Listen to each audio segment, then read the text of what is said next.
성서학자들은 마태복음 24장과 25장을 감람산 강화라 부릅니다. 예수님도 감람산에 앉아 계셨을 때에 제자들이 나와서 이 종말에 관한 질문을 제기했고, 예수님은 그에 대한 말씀을 전하셨기 때문에 감람산 강화라 부릅니다. 감람산 강화의 주제는 종말이었습니다. 마태복음 24장 3절 보시면, 예수께서 감람산 위에 앉으셨을 때에 제자들이 조용히 와서 이르되 우리에게 이르소서 어느 때에 이런 일이 있겠사오며 또 주의 임하심과 세상 끝에는 무슨 징조가 있사오리이까. 제자들은 종말에 관한 질문을 드렸고, 예수님은 마지막 날에 일어날 현상에 대하여 말씀해 주셨습니다. 마태복음 24장 4절과 5절입니다. 예수께서 대답하여 이르시되 너희가 사람의 미혹을 받지 않도록 주의하라. 많은 사람이 내 이름을 와서 이르되 나는 그리스도라 하여 많은 사람을 미혹하게 될 것이다. 제자들이 종말에 관하여 질문을 던진 이유는 예수님이 다시 오리라 약속하셨기 때문입니다. 요한복음 14장 2절과 3절은 함께 읽겠습니다. 시작. 내 아버지 집에 거할 곳이 많도다. 그렇지 않으면 너희에게 일렀으리라.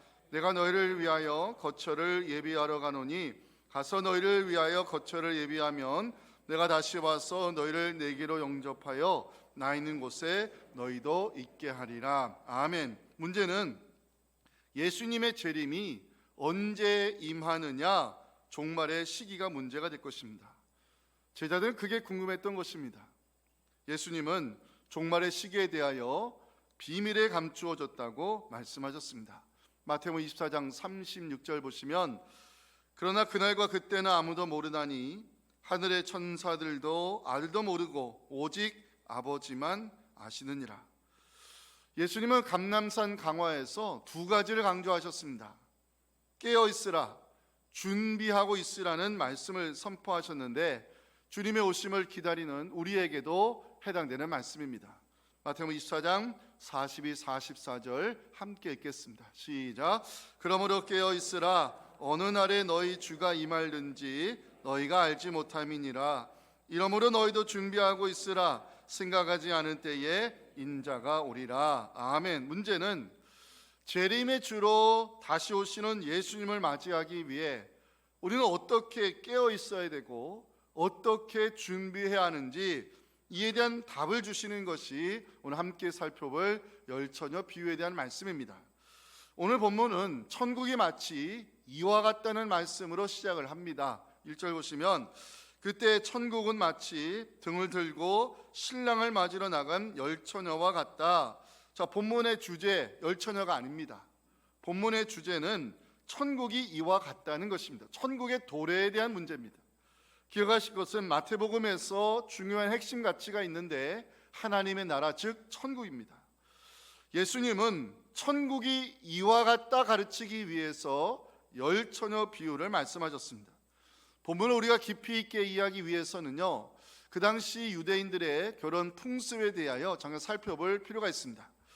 유대 문화에 정통한 드보 신학자는 유대인의 결혼 예식은 보통 저녁 8시 또는 9시부터 시작을 했다고 합니다. 늦은 밤에 신랑이 친구들과 함께 신부의 집에 오면 신부 들러리들이 신랑을 영접해서 신부에게로 안내를 합니다.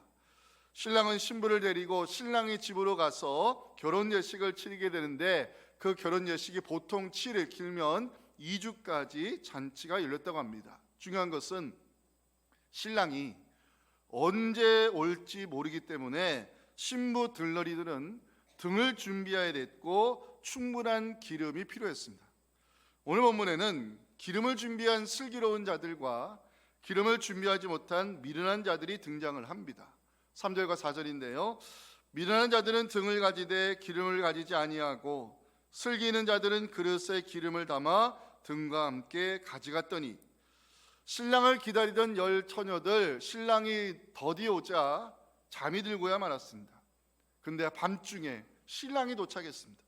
소리가 났습니다. 신랑이로다, 맞으러 나오라.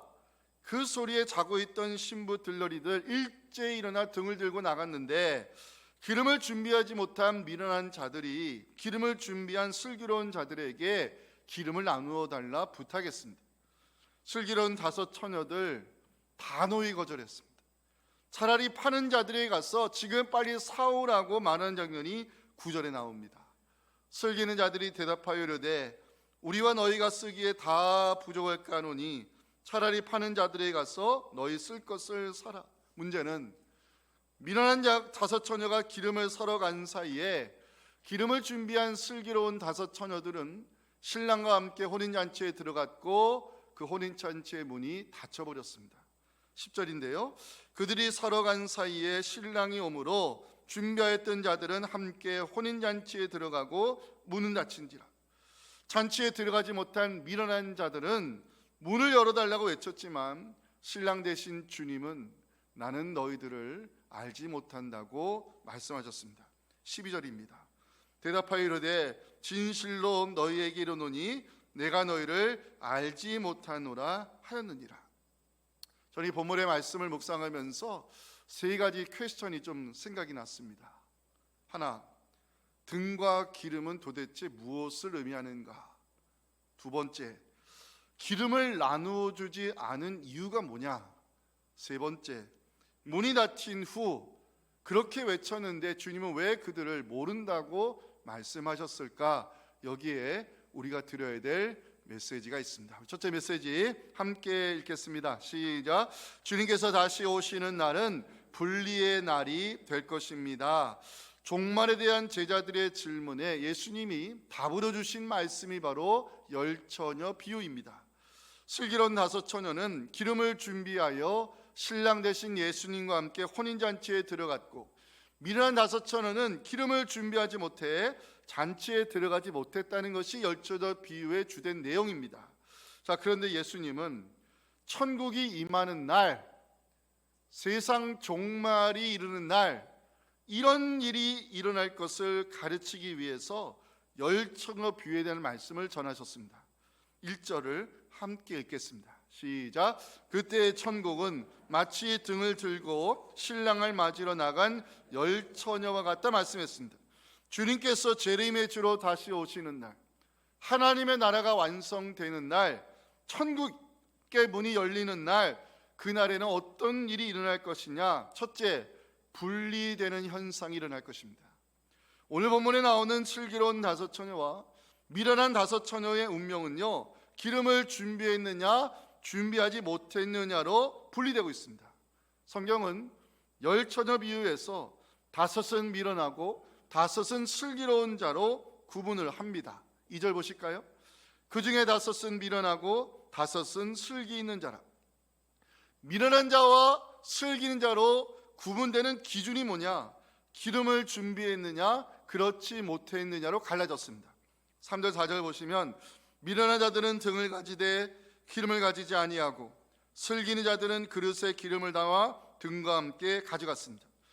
자, 미련한 다섯 처녀와 슬기로운 다섯 처녀 세 가지 공통점이 있습니다. 하나, 신랑을 기다렸다는 사실. 둘, 등을 준비했다는 사실. 셋, 신랑을 기다리다 모두 잠이 들었다는 것은 모두의 공통점입니다. 성서학자들은 본문의 비유를 연구하면서 신랑을 기다리다 잠이 든 것은 문제가 되지 않는다고 해석을 합니다. 그럼 무엇이 문제냐? 6절입니다. 밤중에 소리가 나되 보라 신랑이로다 맞으러 나오라 하매, 밤중에 신랑이 도착했다는 것이 문제의 시작입니다. 소리가 났습니다. 신랑이로다 맞으러 나오라. 그 소리에 잠이 들었던 열 처녀들 일제 일어나 등을 준비해 나갔는데 기름을 준비하지 못한 미련한 다섯 처녀 등불을 밝힐 수가 없었습니다. 그래서 기름을 좀 나누어 달라고 부탁을 합니다. 8절이죠. 미련한 자들이 슬기는 자들에게 이르되 우리 등불이 꺼져가니 너희 기름을 좀 나눠달라 부탁했습니다. 자, 이 날이 어떤 날입니까? 혼인잔치의 날입니다. 좋은 날 아닙니까?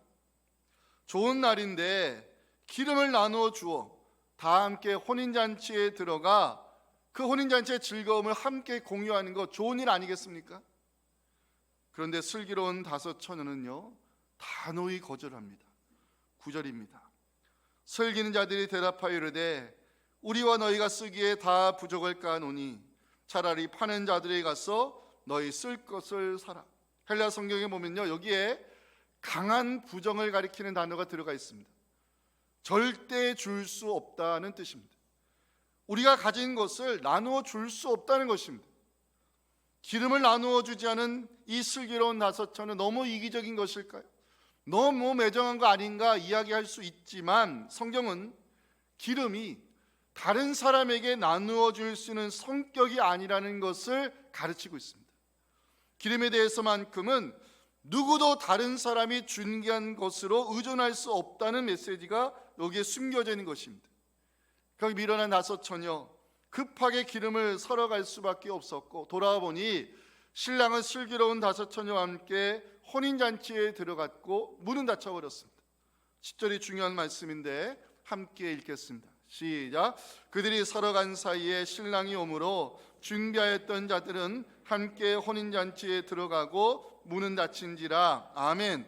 문이 닫혔다는 거 헬라어 원문 성경에 보면요, 밖에서 열려고 해도 절대로 열리지 않을 정도로 굳게 닫혀버렸다, 이런 의미로 기록이 되어 있습니다. 본문의 내용을 분석해 보겠습니다. 운명을 가르는 것은 기름이었습니다. 혼인잔치가 열리는 날 기름을 준비하지 못한 자와 기름을 준비한 자로 구분되었습니다. 혼인잔치가 열리는 날 잔치에 들어간 자와 들어가지 못한 자로 분리되고 있습니다. 예수님은 종말의 날이 이르면 그날은 구분의 날이 될 것을 말씀하셨습니다. 마태복음 24장 40절 41절 함께 읽겠습니다. 시작.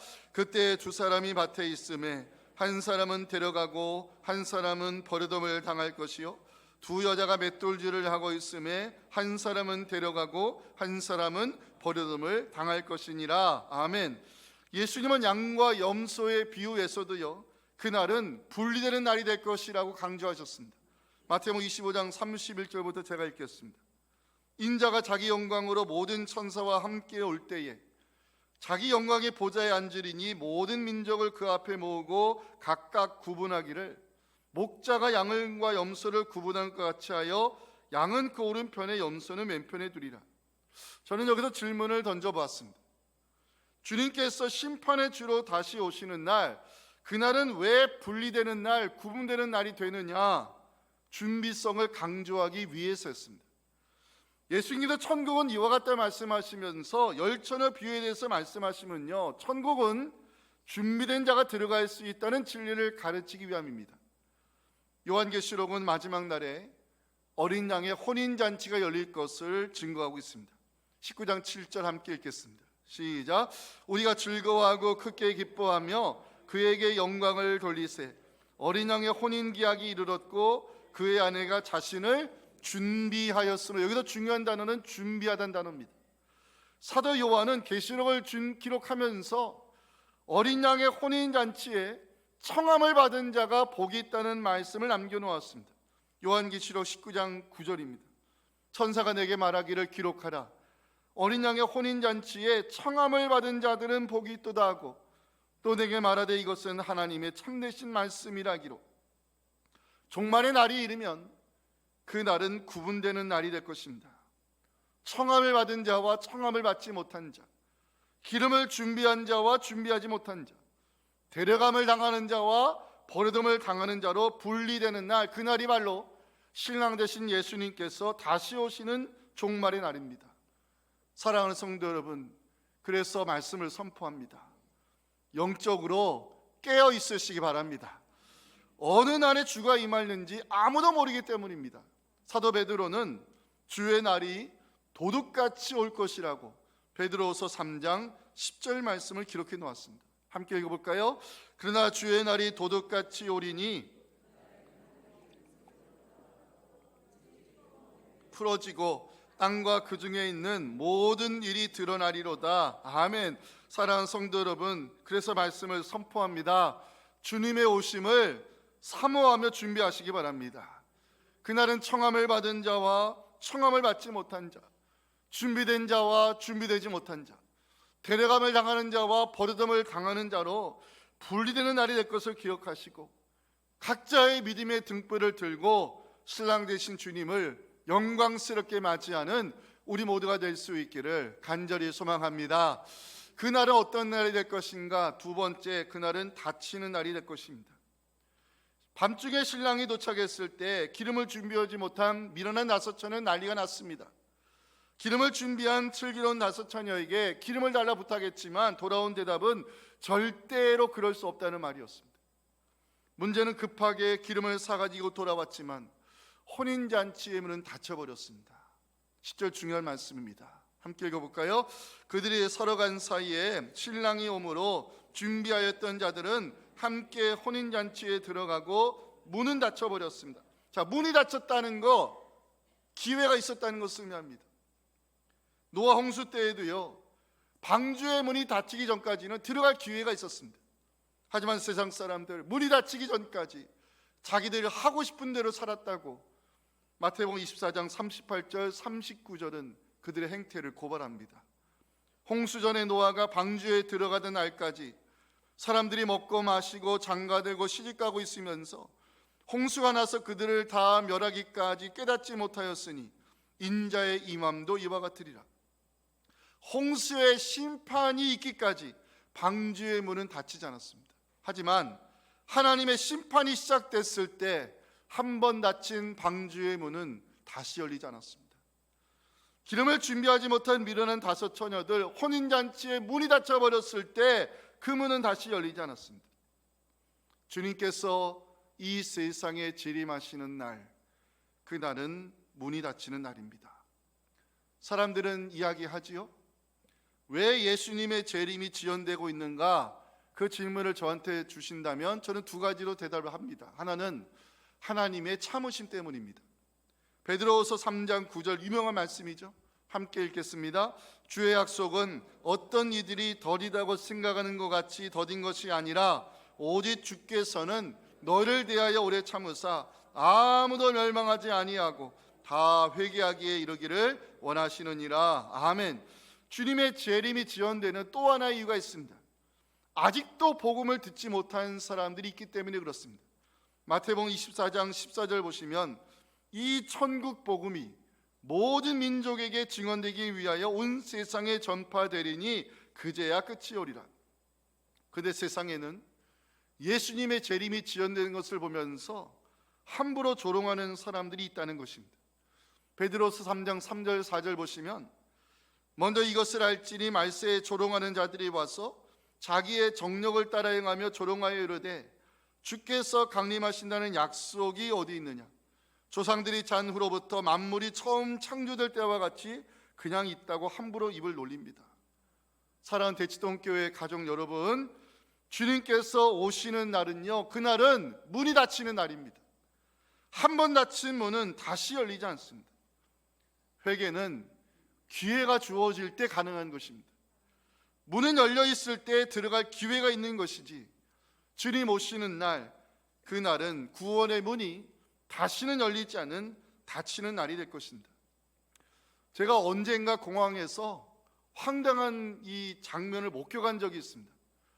우리가 보통 한국으로 귀국하려면 이제 그 공항 대기실에 가서 기다리다가 안내방송이 나오면 보통 30분 전부터 이 기내로 들어가는 보딩이 시작이 됩니다. 티켓을 확인하고 또 항공기 안으로 들어가게 되는데 이제 어느 정도 사람들이 다 들어갔다 생각이 되면 안내방송이 나옵니다. 항공기에 아직 탑승하지 않으신 고객은 속히 카운터로 오셔서 탑승해 주시기 바랍니다. 이 방송이 계속해서 나옵니다.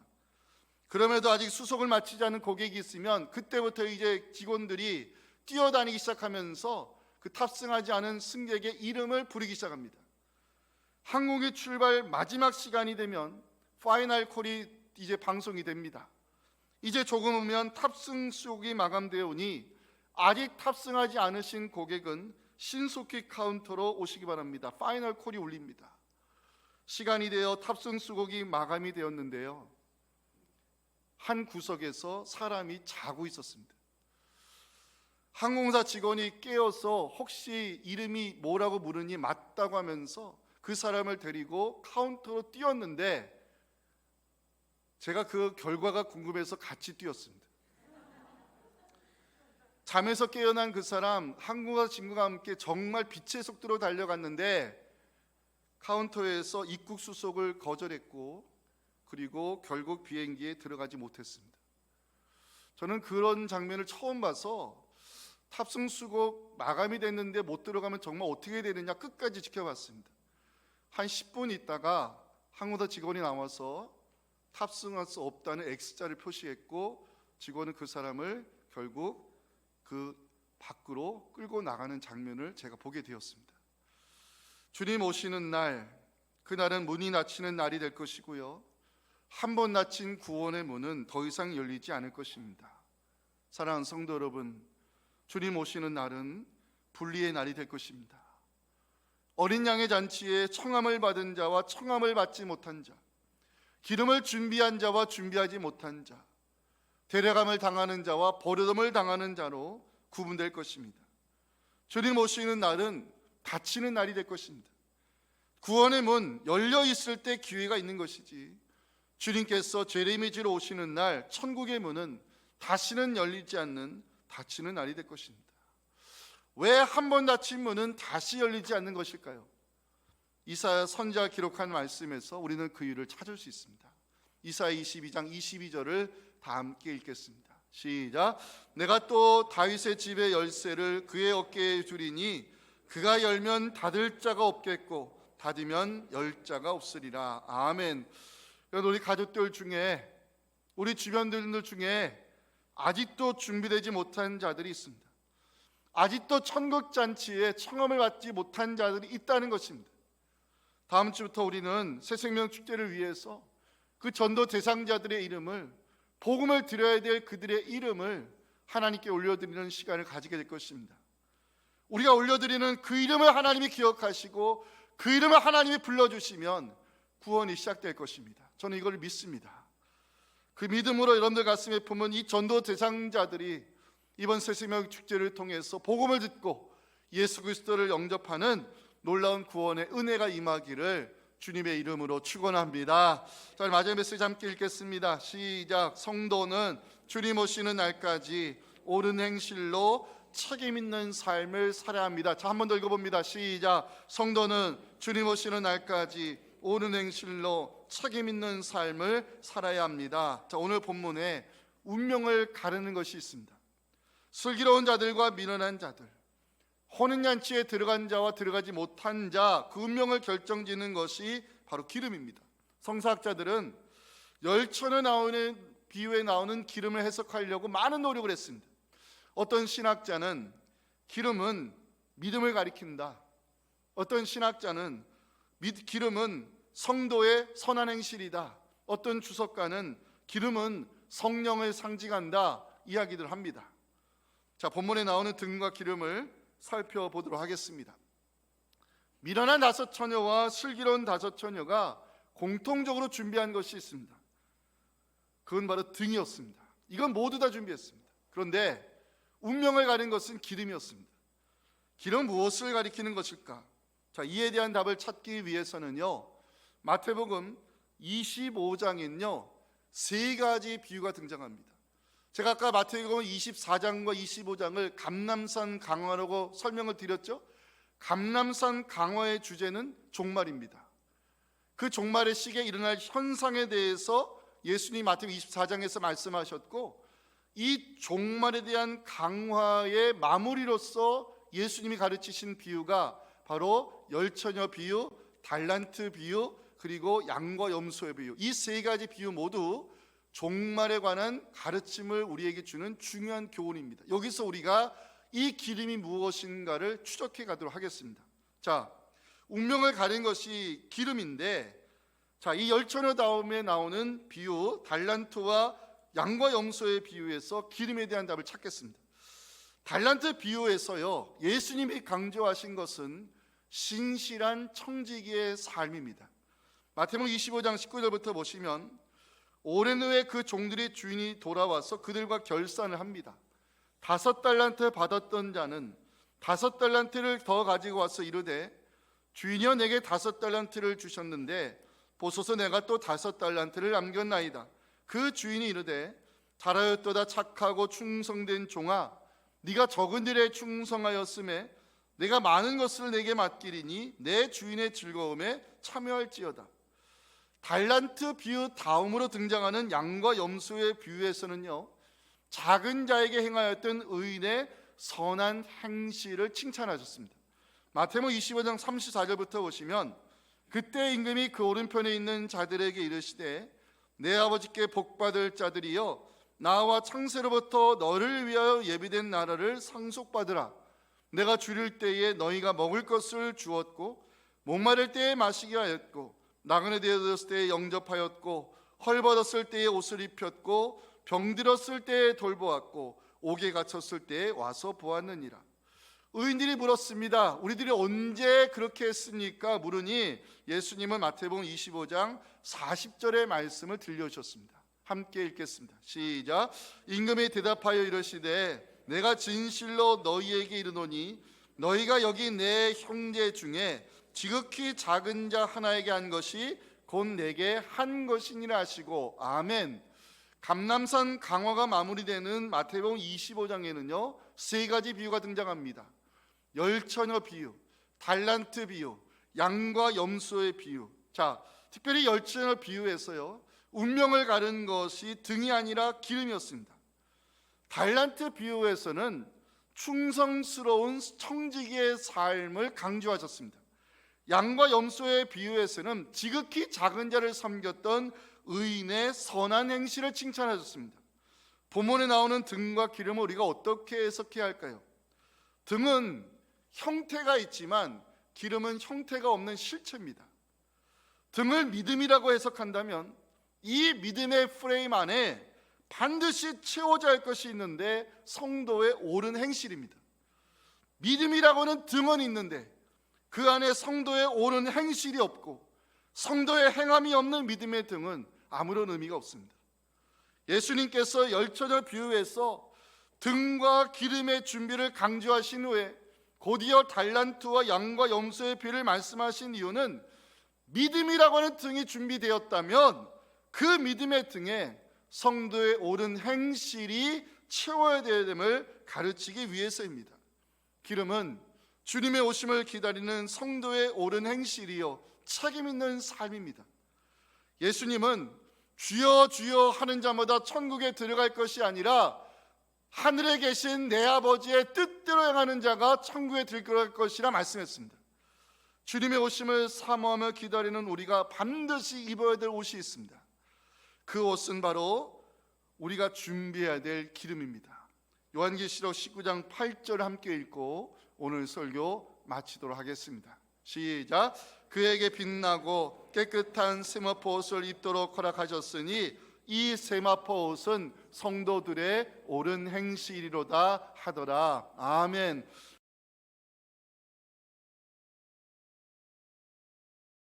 우리를 예배자로 세우기에 이 땅에 오셔서 십자가에서 모든 것을 쏟아주신 우리 구주 예수님의 은혜와 우리의 구원을 위해 독신자 예수님을 이 땅에 기꺼이 내주신 아버지 하나님의 말로 할 수 없는 사랑과 성령의 감동하심이 주신 말씀을 마음에 새기며 하나님께서 생각나게 하시는 그 전도 대장자들의 이름을 주님께 올려드리며 이번 새시명 축제 열심으로 참여하여 하나님 주시는 진정한 구원의 기쁨을 함께 누리기 원하는 우리 사랑하는 성도들의 이 간절한 기도 제목들과 우리 사랑하는 자녀 세대의 신앙과 우리가 이제 시작하는 하반기 목회 사역 위에 지금부터 영원토록 함께 하시기를 간절히 축원하옵나이다. 아멘.